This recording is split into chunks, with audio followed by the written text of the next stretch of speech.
മുമ്പ് കൊച്ചി മെട്രോ ഉദ്ഘാടനത്തിന് പ്രധാനമന്ത്രിയോടൊപ്പം ഇരുന്ന് യാത്ര ചെയ്ത കുമ്മനം രാജപ്പനെ നമ്മൾ മറന്നിട്ടില്ല. മൂപ്പരുടെ ആ പരിപാടി കാരണം മലയാളത്തിന് ഒരു പുതിയ പദം കൂടി കിട്ടി, കുമ്മനടി. നോട്ട് നിരോധന സമയത്ത് 50 രൂപയ്ക്ക് പെട്രോൾ കിട്ടുമ്പോൾ വേണ്ടാന്ന് പറഞ്ഞേക്കരുത് എന്ന് പറഞ്ഞ ബീഫ് ഫ്രൈക്ക് ഉള്ളിക്കറി എന്ന് പേരുണ്ടെന്ന് കണ്ടെത്തിയ സുരേന്ദ്രനെയും നമ്മൾ മലയാളികൾ മറന്നിട്ടില്ല. അവസാനം ഉള്ളിസുര എന്നൊരു വിളിപ്പേരും കിട്ടി മൂപ്പർക്ക്. ഗോവധ നിരോധനവുമായി ബന്ധപ്പെട്ട ഒരു ചാനൽ ചർച്ചയിൽ മക്കയിൽ ഒട്ടക നിറച്ച് നിരോധിച്ചു എന്ന് വിളമ്പിയ ബി ഗോപാലകൃഷ്ണന് പിന്നീട് നാട്ടുകാർ വിളിച്ചത് ഒട്ടക ഗോപാലൻ എന്നായിരുന്നു.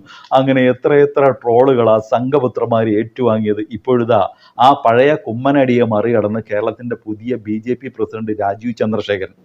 തന്നെക്കാൾ വലിയ ഉളുപ്പില്ലാത്തവൻ ഇനി കേരളത്തിൽ ഉണ്ടാവാൻ പാടില്ല എന്നാണ് മൂപ്പർ ഇപ്പൊ തെളിയിച്ചത്. വിഴിഞ്ഞം പദ്ധതി നാടിന് സമർപ്പിക്കുന്ന ചടങ്ങിൽ ആദ്യമേ വന്ന് കസേര ഉറപ്പിച്ചു ആശാൻ. ശരിക്കും കുമ്മനത്തോടും ഉള്ളിസുരയോടും അടക്കമുള്ള BJP നേതാക്കളോട് ഇപ്പൊ ഒരു ചെറിയ ബഹുമാനം തോന്നി തുടങ്ങിയിട്ടുണ്ട്.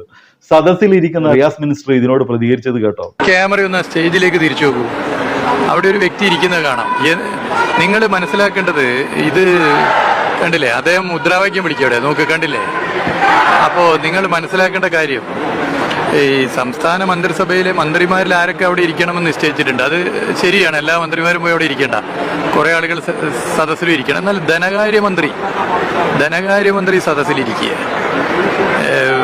മന്ത്രിമാരിൽ പലരും ഇവിടെ ഇരിക്കുക. എന്നാൽ ഒരു രാഷ്ട്രീയ പാർട്ടിയുടെ സംസ്ഥാന അധ്യക്ഷൻ, അതും എത്രയോ നേരത്തെ വന്ന് ഒരു സർക്കാർ പരിപാടിക്ക് ഇരിക്കുകയാണ്. ഇത് പ്രധാനമന്ത്രിയുടെ ഓഫീസ് നേരിട്ട് ഇടപെടുകയാണ്. ഇത് ജനാധിപത്യ വിരുദ്ധല്ലേ? ഇനി ഇരിക്കുന്ന ഇദ്ദേഹത്തിന് ഒരു മാന്യത കാണിക്കുക. ഇതൊക്കെ അല്പത്തരം. എന്നിട്ട് സ്റ്റേജിലിരുന്ന് മുദ്രാവാക്യം വിളിക്കുക. ഇത് മലയാളി പോർക്കില്ല.